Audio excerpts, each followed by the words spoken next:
درمیان میں معید کی کال آنے لگی تو ماں نے کال کاٹ کے اس کی کال اٹھا لی۔ یہ بھی ایک نشانی تھی، ایک دم سے گفتگو ختم کر دینا یہ نارمل نہیں تھا۔ ان کو کسی نیورولوجسٹ کو دکھانے کی ضرورت تھی کہ ان کا ذہن کیوں ٹھیک سے کام نہیں کر رہا۔ اس شام کیف بیسمنٹ میں اپنے کمرے کے میٹرس پہ بیٹھا تھا، دیوار سے ٹیک لگائے اسکیچ بک پہ پینسل رگڑتا وہ کچھ بنا رہا تھا۔ بار بار چند لکیریں کھینچتا، پھر سبب پھاڑ کے مروڑ دیتا اور اسے دور اچھال دیتا۔ اس کا موڈ خراب لگتا تھا، عجیب بے چینی تھی۔ تبھی سلیم دروازہ کھٹکھٹائے بغیر اندر داخل ہوا۔ کیف نے فوراً سے اسکیچ بک بند کر دی۔ دستک تو دے دیا کرو یار۔ مگر سلیم کا چہرہ ایکسائٹمنٹ سے سرشار تھا، آنکھوں میں چمک تھی۔ کھانے کی ٹرے اس کے سامنے رکھی اور وہی میٹرس پہ بیٹھ گیا۔ پتہ ہے وہ جو مالا باجی کی دبئی سے آنٹی آئی ہیں نا، نگینا آنٹی، ان کے بیٹے کو مالا باجی پسند آئی ہیں۔ امی کہہ رہی تھی لگتا ہے رشتہ ہو جائے گا دونوں کا جلد۔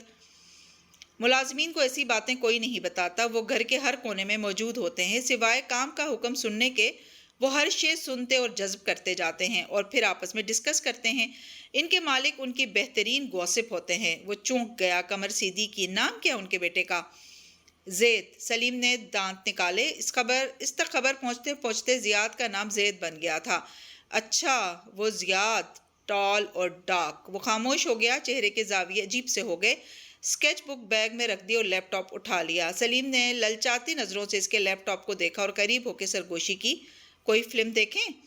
سینما کھول رکھا ہے یہاں میں نے، جاؤ اپنا کام کرو، وہ ڈپٹ کے بولا۔ سلیم گڑبڑا کے پیچھے ہوا، پھر آنکھوں میں برہمی دوڑ گئی، ہوں کر کے اٹھا اور وہاں سے نکل گیا۔ کیف کچھ دیر لیپ ٹاپ پہ یوں ہی چند ٹیب کھولے بیٹھا رہا، پھر اسے بند کیا اور اسکیچ بک اٹھائے باہر آ گیا۔ ابھی عصر قضا نہیں ہوئی تھی، خوبصورت سی شام ہر سو پھیلی تھی۔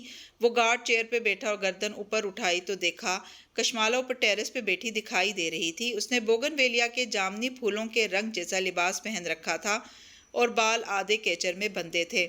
ہوا سے ایک لٹ بال بار گال تک آتی جسے وہ مسکرا کے پیچھے کرتی۔ ہینڈز فری کانوں میں لگائے وہ کسی سے بات کر رہی تھی، اس کی آواز یہاں تک نہیں آتی تھی۔ کیف نے موبائل نکالا اور چہرہ جھکا کے وائٹ ہیئر کی چیٹ میں ٹائپ کرنے لگا۔ ایک آدمی ہے زیاد سلطان، دبئی سے آیا ہے، وہ کشمالہ مبین میں انٹرسٹڈ ہے، شاید شادی کرنا چاہتا ہے، اس کے بارے میں پتہ کرواؤ کہ یہ کون ہے، کہیں یہ ہمارے لیے کوئی مسئلہ تو نہیں بنے گا۔ میسج بھیج کے اس نے اسپاٹ چہرے کے ساتھ اسکیچ بک کھول لی۔ جب طے تھا کہ وہ اس کی زندگی سے نفرت کے ساتھ دور چلا جائے گا تو کیا ضرورت تھی اپنا موڈ خراب کرنے کی۔ زیاد سلطان ہو یا کوئی اور ہو، وہ جلد یا بدیر کسی اچھے انسان سے شادی کر لے گی جو اس کی زندگی میں دیانت داری کے ساتھ داخل ہوگا۔ اسے اس کے لیے تیار رہنا چاہیے۔ یہ سوچنا آسان تھا، کرنا مشکل۔ مالا کی ماں نے درست کہا تھا، ہر انسان اس دنیا کا سفر کرتے ہوئے اپنے زوج کو تلاش کر رہا ہے، لیکن سب کی تلاش کامیاب نہیں ہوتی۔ اس نے ایک اور صفحہ پھاڑ کے جھنجھلاہٹ کے ساتھ مروڑ دیا۔ زیاد کا نام جب سے سنا تھا سارا موڈ برباد ہو گیا تھا۔ زیاد کی کال آئی۔ اوپر ٹیرس پہ بیٹھی مالا کے کانوں میں لگے ہینڈز فری میں ماہی پوچھ رہی تھی۔ اس نے نفی میں دائیں بائیں گردن ہلائی۔ ابھی تک تو نہیں، تم انتظار کر رہی ہو؟ ظاہر ہے مجھے سسپینس ہے، اب وہ دوسرا جوتا پھینک بھی دے۔ پتہ ہے کیا مالا، ماہی سوچ میں ڈوبی کہہ رہی تھی، مجھے زیاد جیسا آدمی تمہاری ٹائپ کا نہیں لگا کبھی، تمہیں نا ہمیشہ سے کسی اور طرح کا بندہ چاہیے تھا۔ اچھا، وہ ہنس دی، مثلاً کیسا؟ میں زیاد کو زیادہ نہیں جانتی، بس جتنا اسے سوشل میڈیا پہ فالو کیا ہے اس سے مجھے وہ کافی سنجیدہ سا لگتا ہے۔ زیاد سلطان اس وقت اپنے لاہور والے گھر کے کمرے میں بیٹھا تھا، میز پہ کتابیں پھیلائے وہ لیپ ٹاپ کے کی بورڈ پہ انگلیاں چلا رہا تھا۔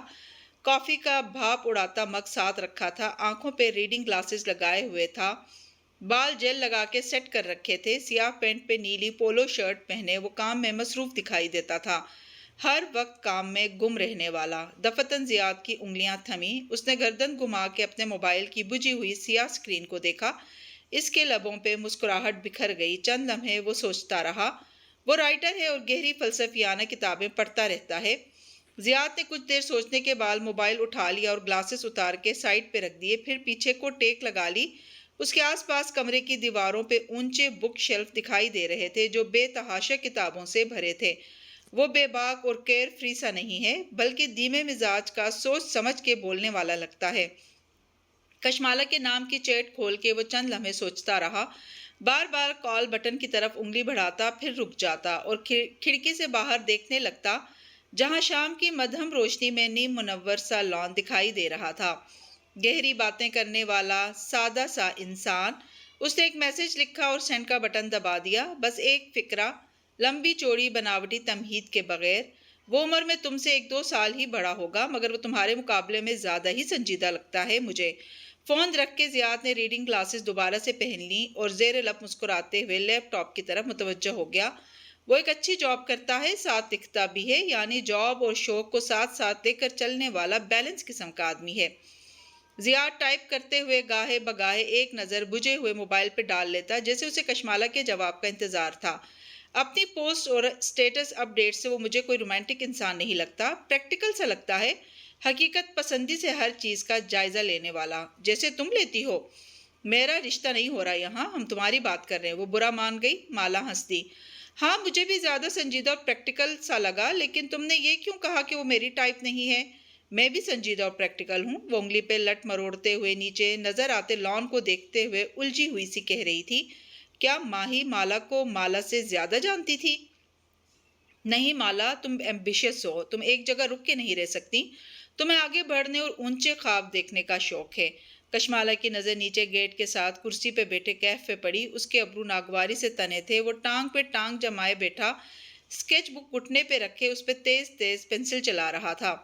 تمہیں ایسے مرد پسند ہیں جن کے اندر گرو کرنے کا جذبہ ہو، ایسے مرد جو ٹھہرے پانی کی طرح ایک لگا بندہ سا کام نہ کرتے رہیں۔ کیف گردن ترچھی کیے پنسل کو 2 انگلیوں میں پکڑے خاص زاویے پہ رکھ کے چلا رہا تھا، پھر رک گیا۔ مایوسی سے نفی میں سر ہلائے اور زچ انداز میں صفحہ پھاڑ دیا۔ تمہیں ایسا انسان چاہیے جو ناکام یا سست نہ ہو، بلکہ وہ اپنے کیریئر میں ترقی کر رہا ہو۔ کیف نے تھک کے اس پھٹے ہوئے صفحے کو دیکھا، پھر اسے مروڑ کے میز پہ اچھال دیا۔ وہ شدید مضطرب نظر آتا تھا۔ یہ نہیں ہے کہ تمہیں کوئی امیر کبیر بندہ چاہیے، چاہے وہ چند ہزار بھی کماتا ہو، لیکن وہ کام کرتا ہو، اس کا کچھ اپنا ہو، کوئی کام، کوئی شوق۔ کیف اب گردن دوسری طرف ترچھی کیے نئے صفحے پہ اوپر نیچے لکیریں کھینچ رہا تھا۔ ایسا آدمی جو فوکسڈ ہو، وہ فضول مشغلوں میں اپنا وقت نہ ضائع کرے، وہ دیکھنے میں بھی اچھا ہو لیکن اس سے زیادہ اس کے مینرز اچھے ہوں، لاپرواہ اور بے ترتیب سا نہ ہو، اٹھنے بیٹھنے کا ڈنگ آتا ہو۔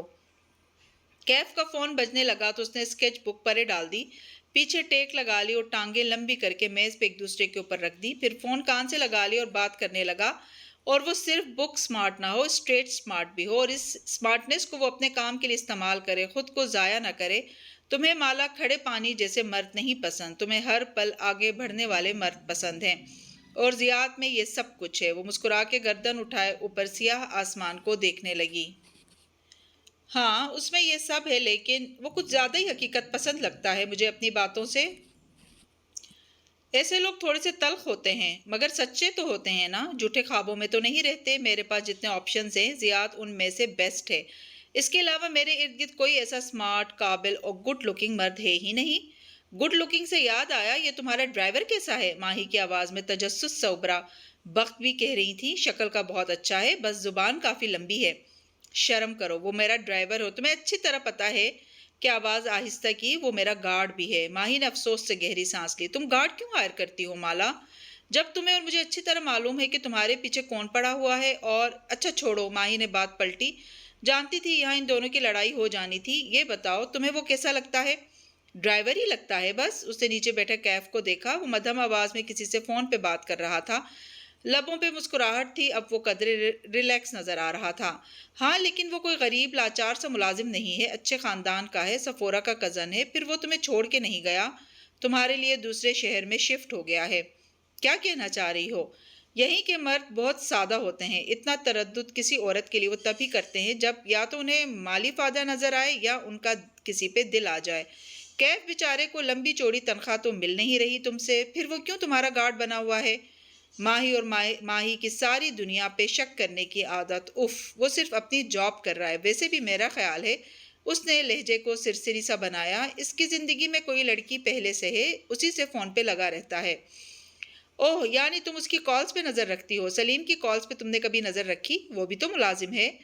ماہی یار، کیا مسئلہ ہے؟ میں زیاد کی بات کر رہی ہوں اور تم کیف کو درمیان میں لے آئی ہو، کیونکہ تم زیاد کی بات اب کر رہی ہو۔ ہماری ہر ویڈیو کال میں تم آدھا وقت مجھے یہ بتاتی ہو کہ کیف کتنا سمارٹ ہے اور تمہیں اس کے نئے بزنس کے فیل ہو جانے کی کتنی فکر ہے۔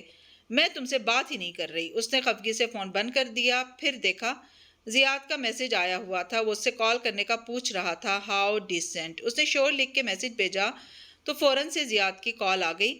کیسی ہیں آپ کشمالہ؟ اپنا نام اس کی زبان سے بہت منفرد لگا اور اچھا بھی۔ امید ہے میں نے آپ کو ڈسٹرب کیا ہوگا۔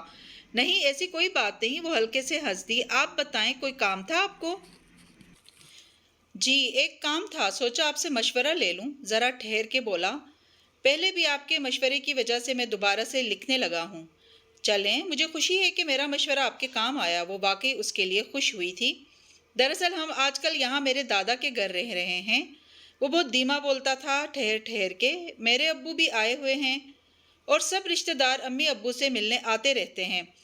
گھر میں کافی رش ہوتا ہے۔ یہاں میں سکون سے کام نہیں کر سکتا۔ اب جتنے دن چھٹی پہ آیا ہوں اتنے دن کام بھی تو کرنا ہے۔ آپ کسی کافی شاپ سے بھی کام کر سکتے ہیں۔ جی لیکن کافی شاپس میں آپ ایک حد تک بیٹھ سکتے ہیں، وہاں شور بھی ہوتا ہے۔ میں سوچ رہا تھا لاہور میں کوئی اچھی کو ورکنگ سپیس تو ہوگی۔ جی لاہور میں ایسی بہت سی جگہ کھل گئی ہیں، بلکہ میرے کلاس فیلو نے گلبرگ میں اپنی پوری بلڈنگ بنائی ہے۔ اس میں جم بھی ہے اور ریسٹوران بھی۔ گریٹ، آپ مجھے وہ جگہ دکھا سکتی ہیں؟ شیور، میں بھی عاصم سے بات کرتی ہوں۔ عاصم؟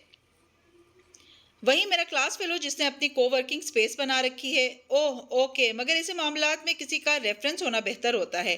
اگر آپ کے پاس وقت ہو تو آپ ساتھ آ سکتی ہیں، اس نے عام سے لہجے میں کہا۔ لیکن کشمالہ نے فون کان سے ہٹا کے دیکھا۔ کیا یہ مجھ سے ملنے کا بہانہ ہے؟ میں چیک کر کے بتاتی ہوں۔ ظاہر ہے یہ اس سے ملنے کا بہانہ تھا۔ وہ مسکرا کے عاصم کو کال ملانے لگی۔ عاصم ظہیر اور اس کا کلاس فیلو تھا۔ ایک زمانے میں وہ شدید کمزور اور پڑھاکو ٹائپ لڑکا ہوتا تھا جو بہت شائع تھا، اور آج وہ ایک کامیاب انٹرپرینیور تھا۔ اس نے 3 سال پہلے کو ورکنگ سپیس کی بنیاد رکھی تھی جو آج کامیابی سے چل رہی تھی۔ اس کے بزنس گریجویٹ کلاس فیلوز یا کامیاب تھے یا ناکام۔ ایک وہی تھی جو کامیاب ہو کے ناکام ہوئی تھی۔ یہ ایسے دنوں میں سے ایک دن تھا جب ایک لمحے کے لیے دل کا موسم خوشگوار ہو جاتا اور دوسرے ہی لمحے سارے مسائل یاد آنے پہ طبیعت مکدر ہو جاتی۔ باہر کا موسم بھی کچھ اس طرح کا تھا، ایک دم گرمی ہو جاتی اور ایک دم سیاہ بادل چھا کے سارے میں چھایا کر دیتے۔ کیف ساری رات جاگنے کے بعد فجر کے بعد تھوڑی دیر سونے اپنے کمرے میں گیا تھا۔ گھنٹہ بھر سویا اور پھر واپس باہر آ گیا۔ اپنی کافی بنائی کہ کڑک چائے اس سے کوشش کے باوجود نہیں بنتی تھی، اور لیپ ٹاپ لیے گارڈ چیئر کی طرف آ گیا۔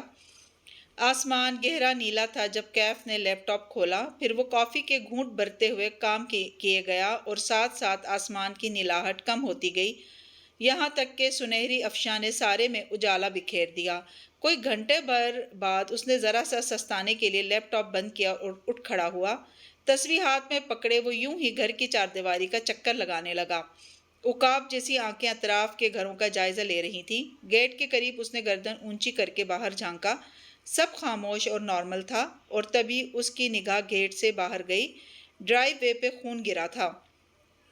کیف اپنی جگہ ساخت ہو گیا، پھر تیزی سے گیٹ کھولا مگر باہر نہیں نکلا۔ قدم وہیں زنجیر ہو گئے۔ گیٹ کے ساتھ بھی خون پھیلا تھا، بڑے بڑے سرخ قطرے سڑک تک جاتے تھے۔ وہاں جا کے خون ختم ہو جاتا تھا۔ جو بھی تھا اس نے بڑی مہارت سے سڑک سے گیٹ تک خون پھینکا تھا۔ وہ خون پھلانگتا ہوا باہر نکلا اور بھاگتا ہوا سڑک تک آیا، پھر ایڑیوں پہ چاروں طرف گھوما۔ سڑک سنسان پڑی تھی، آس پاس کوئی بھی نہ تھا۔ اس نے جھنجھلا کے سڑک کی تارکول کو پیر سے ٹھڈا مارا۔ یہ کس نے کیا اور کب؟ وہ یہیں تھا ساری رات۔ فجر کے بعد تھوڑی دیر کے لیے وہ سویا تھا۔ کیا یہ تب ہوا تھا؟ اس نے مڑ کے دیکھا، سارا گھر خاموش پڑا تھا۔ سلیم بھی سو رہا ہوگا۔ کسی کو علم نہیں تھا اور ہونا بھی نہیں چاہیے۔ اسے خاموشی سے یہ جگہ صاف کرنی تھی۔ ہاں وہ کشمالہ مبین کے لیے کام نہیں کرتا تھا، لیکن وہ اسے پریشان نہیں کرنا چاہتا تھا۔ صبح 10 بجے کے قریب جب کشمالہ تیار ہو کے باہر نکلی تو وہ کار کے ساتھ ٹیک لگائے حشاش بشاش سا کھڑا تھا۔ ایک نظر کشمالہ کو دیکھا، جو نگاہ وہیں ٹھہر سی گئی۔ وہ سر جھکائے پرس میں کچھ تلاش کرتی باہر نکل رہی تھی۔ اس کے بال آدھے کیچر میں بندھے تھے اور چند لٹیں چہرے کے دائیں بائیں گر رہی تھیں۔ اس نے آج ہلکا فیروزی لباس پہن رکھا تھا اور پیروں میں سفید بلاک ہیلز تھیں۔ پرس کی زپ بند کرتے ہوئے اس نے چہرہ اوپر کیا تو سبز آنکھیں کیف کی طرف اٹھیں۔ اس نے کشمالہ کو کافی دن بعد ہلکے پھلکے میک اپ میں دیکھا تھا۔ کہاں جانا ہے بی بی؟ نہیں آج میں خود چلی جاؤں گی۔ وہ ڈرائیونگ ڈور کے قریب آئی تو لیکن کیف نے ہاتھ ہینڈل پہ رکھ لیا۔ کشمالہ نے چونک کے اسے دیکھا۔ آپ اکیلی نہیں جائیں گی، میں ساتھ جاؤں گا۔ اس کا چہرہ سنجیدہ تھا۔ میں نے کہا نا آج ضرورت نہیں ہے، اس نے نرمی سے کہا لیکن ہاتھ نہیں بڑھایا۔ آپ کو مجھ پہ اعتبار ہے یا نہیں؟ وہ اس کی آنکھوں میں دیکھتے ہوئے پوچھ رہا تھا۔ اس کے عقب میں سورج تھا۔ کشمالہ کی آنکھیں دھوپ سے چھوٹی ہو گئیں۔ ہے، اس نے سر ہلایا۔ کیف 2 قدم آگے آیا۔ دھوپ کا راستہ رک گیا۔ سورج اس کے پیچھے چھپ گیا۔ اب وہ سامنے تھا اور ارد گرد کوئی تپش نہ تھی، وہ چھاؤں میں تھی۔ میں ساتھ جاؤں گا بی بی، آپ پیچھے ہٹیں۔ اس نے چابی کے لیے ہاتھ بڑھایا۔ کشمالہ نے چابی اس کے ہاتھ میں تھما دی۔ وہ واقعی اس کی زندگی آسان بنا دیتا تھا۔ گلبرگ جانا ہے، ایک کو ورکنگ سپیس ہے وہاں، کام کاج کے نام سے۔ کیف ڈرائیو کرتا رہا اور وہ باہر دیکھتی رہی۔ لاہور عجیب شہر تھا۔ یہاں پنجاب کے بہت سے رنگ بکھرے تھے۔ اسلام آباد مختلف تھا۔ وہاں 3 کلاسز تھیں۔ 2 کلاسز عمرہ کی تھی اور تیسری لوئر مڈل کلاس یعنی عام لوگوں کی۔ عام لوگوں کی کلاس ہر جگہ نظر نہیں آتی تھی، البتہ عمرہ کی دونوں کلاسز ہر طرف چھائیں تھیں۔ ایک ایلیٹ کلاس شدید لبرل تھی اور دوسری ایلیٹ کلاس شدید مذہبی طبقے پہ مشتمل تھی۔ ایک ایلیٹ کلاس شدید لبرل تھی اور دوسری ایلیٹ کلاس شدید مذہبی طبقے پہ مشتمل تھی، جن میں اسکالرز اور پڑھے لکھے تبلیغی شامل تھے۔ یہ دونوں امیر کلاسز ایک ساتھ بڑھی ہوئی تھیں۔ اسلام آباد ایک بہت چھوٹا شہر ہے۔ وہاں کی ایلیٹ میں کوئی نہ کوئی کسی نہ کسی کا اسکول کلاس فیلو نکل آتا ہے۔ اسلام آباد کے ایلیٹ اسٹوڈنٹس عموماً ہائی اسکول سے امپورٹڈ ڈرگس، میتھ، آئس، ایکسٹاسی اور کینابیس پہ لگ جاتے ہیں۔ ان کے والدین ان کی ان عادات سے عموماً صرف نظر کرتے ہیں، کیونکہ وہ اپنے بچوں کو ایسے اسکولز میں اس لیے پڑھاتے ہیں تاکہ ان کے اسکول فیلوز کے والدین سے تعلقات بنا کے وہ فائدہ اٹھا سکیں۔ لاہور ایسا نہیں تھا۔ یہاں بہت سی کلاسز تھی۔ گو کہ اسلام آباد کی طرح لاہور میں بھی ایلیٹ 2 حصوں میں تقسیم تھی، ایک شدید مذہبی اور دوسرے شدید لبرل، لیکن یہاں کی ایلیٹ میں لبرل زیادہ تھے اور ان کے اسکولز بھی ویسے ہی تھے جیسے اسلام آباد کے۔ البتہ لاہور میں ایک بہت بڑا طبقہ دوسرے شہروں سے آنے والی فیملیز کا تھا جو اپنا معیار زندگی بہتر بنانے بڑے شہر آئے تھے۔ ان کی اکثریت کی گزشتہ نسل نے لاہور آتے ہی کیبل کلچر کو اپنا لیا تھا، کیونکہ وہ اپنے احساس سے کمتری دور کر کے لاہوریوں کے رنگ میں رنگنا چاہتے تھے۔ سو انہوں نے اپنی اقدار سے پیچھا چھڑانا شروع کر دیا۔ ان کی وہ گزشتہ نسل اب بوڑھی ہو رہی تھی اور نئی آنے والی نسل ان سے کہیں زیادہ دین سے دور تھی۔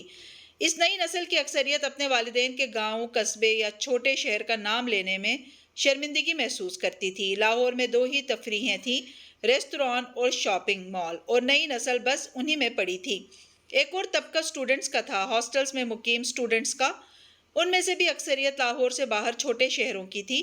جب یہ شروع لاہور میں آئے تھے تو لڑکے باجماعت نمازیں پڑھتے تھے، ان کی چھوٹی چھوٹی داڑھیاں ہوتی تھیں اور لڑکیوں کے سر پہ حجاب ہوتے تھے۔ پھر ان میں سے کچھ ہی تھے جو اپنی ویلیوز پہ قائم رہے۔ آہستہ آہستہ نمازیں مصروفیت میں کھو گئیں، داڑھیاں شیو ہو گئیں اور حجاب اتر گئے۔ لاہور میں پڑھنے والے اسٹوڈنٹس میں سے قریباً 60% لڑکے لڑکیاں فائنل ایئر تک پہنچنے سے پہلے ہی سگریٹ اور ڈرگس پہ لگ جاتے ہیں، اور ان کے چھوٹے شہروں میں مقیم ماں باپ اس امر سے ناواقف ہوتے ہیں۔ وہ ہر ماہ اپنے بچے کو ہاسٹل کے اخراجات کے لیے پیسے بھیجتے ہیں، جن میں سے ایک بڑا حصہ ڈرگس پہ خرچ ہو جاتا ہے۔ لاہور آنے والے تمام اسٹوڈنٹس اپنی تعلیم مکمل نہیں کرتے۔ ڈرگس پہ لگنے والے اکثر اسٹوڈنٹس درمیان میں ہی اپنا تعلیمی سلسلہ توڑ دیتے ہیں، مگر بہت سے اسٹوڈنٹس نشے کی لت کے باوجود تعلیم مکمل کر لیتے ہیں۔ ایسے میں وہ تمام گریجویٹ، چاہے وہ ڈرگس کرتے ہوں چاہے نہ کرتے ہوں، چاہے وہ مذہبی ہوں چاہے لبرل ہوں، پیسہ کمانے کے وقت ان سب کا ایک سا ہی حال ہوتا ہے۔ قسمت اور بخت سب سے زیادہ چلتا ہے اور پھر بات محنت اور قابلیت کی آتی ہے۔ کچھ گریجویٹس کو نوکری مل جاتی ہے اور کچھ کہیں سے پیسے جوڑ کے کاروبار شروع کر لیتے ہیں، لیکن ایک بہت بڑا طبقہ بے روزگار نوجوانوں کا ہے جن کو کام نہیں ملتا۔ کچھ نے پڑھائی مکمل کی تھی اور کچھ نے درمیان میں چھوڑ دی۔ وہ نوکری کرنے کی اہلیت نہیں رکھتے اور کاروبار کرنے کے لیے ان کے پاس اگر سرمایہ ہے تو جگہ نہیں۔ یہ نوجوان نکمے یا سست نہیں ہوتے، ان کے پاس بس اتنے وسائل نہیں ہوتے کہ اپنے کام کو ترقی دیں۔ ان میں سے بہت سے ایسے ہوتے ہیں جن کے پاس آئیڈیاز ہوتے ہیں اور انہوں نے اپنا چھوٹا موٹا کام شروع بھی کر رکھا ہوتا ہے۔ کوئی آن لائن جاب کرتا ہے تو کوئی آن لائن بزنس۔ ان سب کا سب سے بڑا مسئلہ یہ ہوتا ہے کہ ان کے پاس کام کرنے کے لیے جگہ نہیں ہوتی۔ گھر میں کام کرنے سے سستی کا شکار رہتے ہیں، مگر آفس بنانے کا سرمایہ نہیں ہوتا۔ ایسے میں وہ اپنے کام کو ترقی کیسے دیں؟ ایسے لوگوں کے لیے ترقی یافتہ ممالک میں کو ورکنگ سپیسز بنائی جاتی ہیں، جہاں وہ کرائے پہ آفس فلور، سنگل آفس یا ایک سنگل ڈیسک بھی لے سکتے ہیں اور وہاں سکون سے بیٹھ کے اپنا کام کر سکتے ہیں۔